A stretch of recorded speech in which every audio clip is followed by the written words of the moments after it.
Hey guys, how's everybody? I hope you're well. Just a quick little video here. This 660 belongs to Justin Weaver. It's not a clone, it's the real deal OEM saw. Probably one of the nicest you'll look at. Had some carburetor troubles with it. Tried another carburetor and it just had a funky idle to it. I got it here and realized that the fuel line was leaking at the little elbow. That on these you've got a line comes off the carb. I can show you in a little bit, I guess. Comes off the carb, goes to a little 90 elbow and into the main fuel line in the tank. Just kind of pushes down in that fuel line. This one was leaking at that elbow. It just swelled over time, I guess. And I had a new line here. I put a new line in it, got that situated out. And saw's got problems in the metering area of the saw. I've set the meter and lever, done everything I know to do. It just pig freaking rich. You'll think it's fine and then go wide open, and then it just gets so bad that it'll flood the saw out and die. Some carburetors just, you know, they're just trash after so long. I'm sure there's somebody who could get a hold of it and go through, and those are two separate pieces, by the way, and get it right and tight, but I ain't the guy. They gotta have them metering problems and needle valve problems. I'm that person that wants to just get a new carburetor and be done with it. I'm sure I'm not the only person. I'm sure there's some more of you guys out there that's the same way. And what I've done there is just unhooked the throttle. Sometimes it's easy, sometimes it ain't. These saws generally ain't real bad. We do have good tank pressure now. It was not doing that before the new line. You could just unhook it and it was good to go. I'm gonna have to find something to put it in that. So brief intermission, guys. These things work really good for fuel line plugs. If you are a saw wrench and you fool with a whole lot of saws, you'll know what that is. But if not, I ain't gonna tell you. You can figure it out. It's not for a Stihl, we'll put it that way. But anyway, let me see if we can slide this carburetor out of there. Got fuel dripping from it, and that one has been built. It just one of them deals. It is what it is. This one's checking out good. He said he was having the same problems with it that I had with that one. You want to always make sure that that ring does not fall out of there. They run really, really lean without that. I've actually tore some of them down that were running good, and that sleeve was completely gone out of it.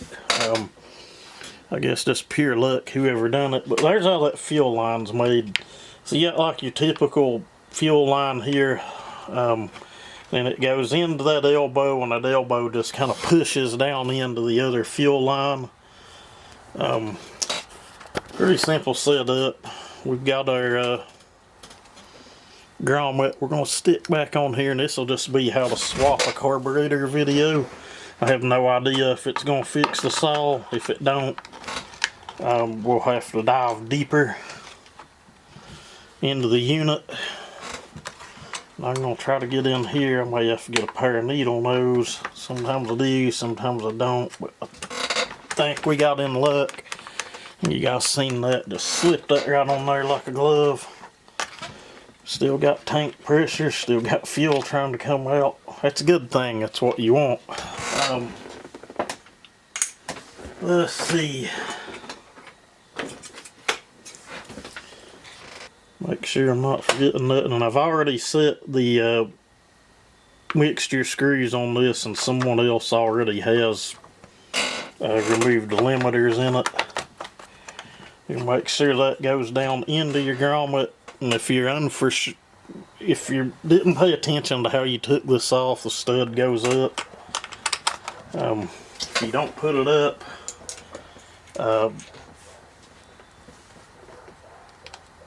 your air filter will not go on, or it'll go on maybe. No, it just will not go on.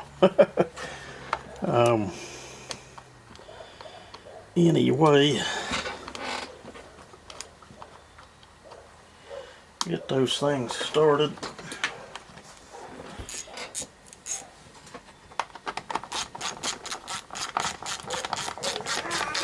Just a little snug so we get this one dumped down.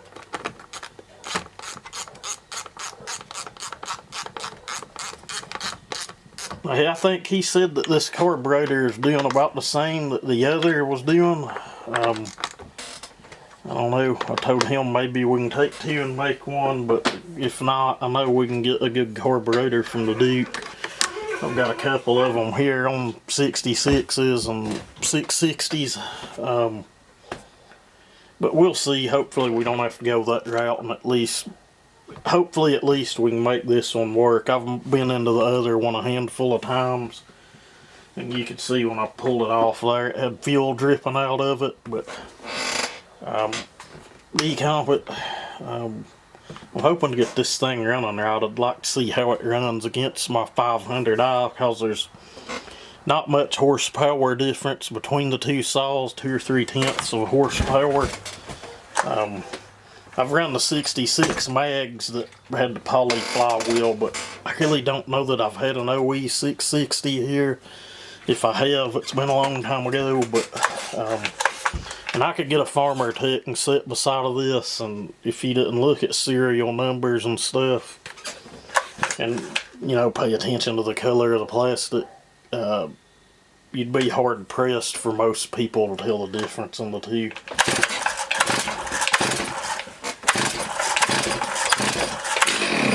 7 pulls on a dry carb, that's not too awful bad.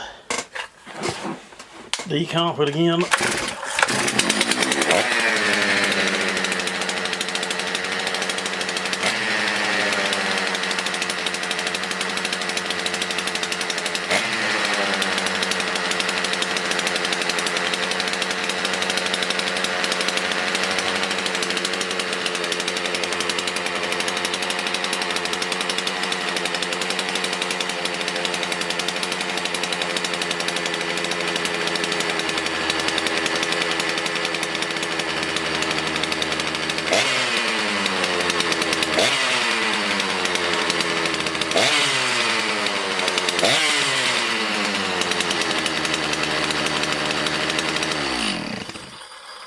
Justin, buddy, I'm almost certain that that fuel line was probably the issue with the saw. I'll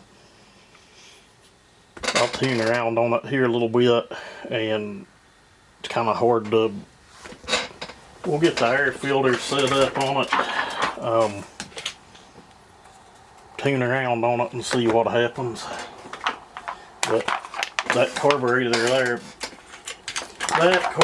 there, seems sound, man. It, unless it's acting real funky once it gets up to operating temperature after you've cut with it some. But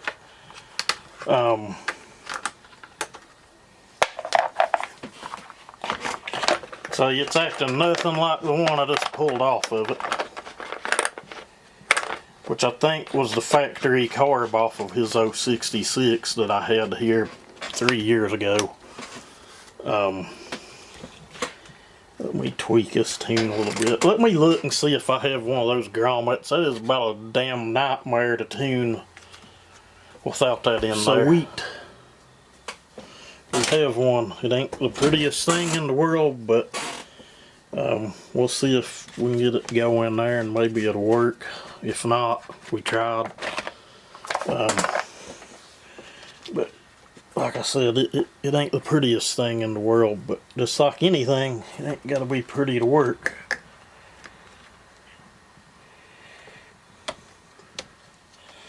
Now, we're shit out of luck. That one ain't gonna work. Well, it was a no-go on that grommet. That's kind of a bummer, kind of a letdown. No big deal. It ain't gonna make or break the saw. Let's see how it starts back. I did back that idle off some more, but I think it was screwed about all the way in.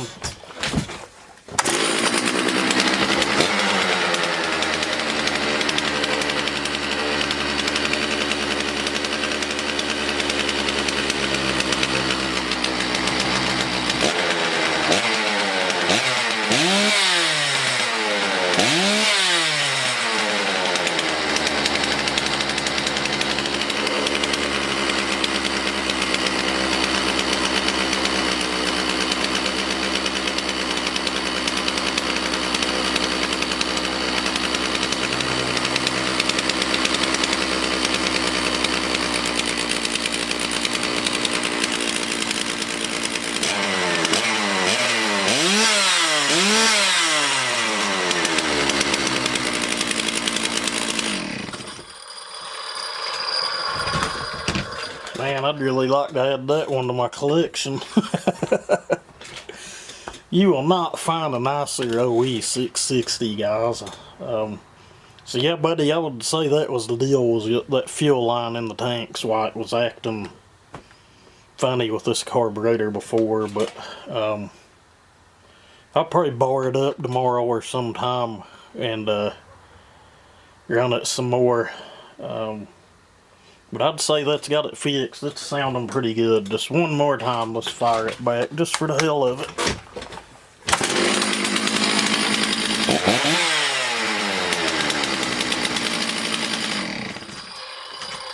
I love it. Guys, you have to enjoy doing this stuff. That other carburetor, I was into it 2 or 3 times last week, and I just got a hold of him and said, man, so you need a carburetor, and he's like, well, I've got the one that come off of it, I'll just put it in the mail and send it to you. And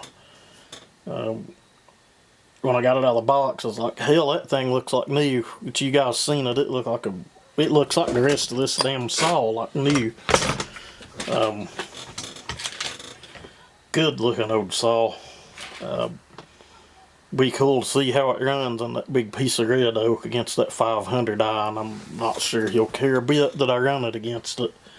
And if we've got enough of the log, I may throw in my old 046 mag. It's the only other bone stock saw I think I have here. Be cool to run those 3 against each other, just to, you know, just see if that 1700 on the 500i, or, well, mine was like 1635 after tax, if all the hype's there. But anyway, that's another one fixed. You guys have a good one.